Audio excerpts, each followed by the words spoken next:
যদি কারোর দোকান থেকে কোনো কিছু খেয়ে টাকা না দিয়েছেন, ছোটবেলায়, ছেলেবেলায়, যৌবনকালে, পাগলামির বয়সে করে ফেলেছেন, অভাবের দায়ে হোক, স্বভাবের কারণে হোক, আল্লাহ যখনই আপনাকে সম্বিত ফিরিয়ে দিবেন, সেন্স যখন আসবে, চেতনা যখন জাগ্রত হবে, সাথে সাথে যত টাকা মেরেছেন ওই টাকাটা দোকানদারকে ফেরত দিয়ে আসবেন।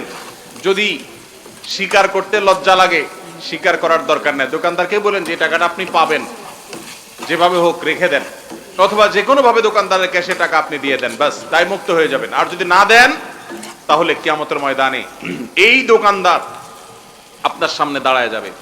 বহুত হজ করছেন, ওমরা করছেন, ওয়াজ শুনছেন, তাসবিহ তেলাওয়াত করছেন, মোছে তাও দিয়া যখন জান্নাতে যাওয়ার জন্য রেডি হবেন, সামনে এসে দাঁড়াবে এই দোকানদার। ও যে চা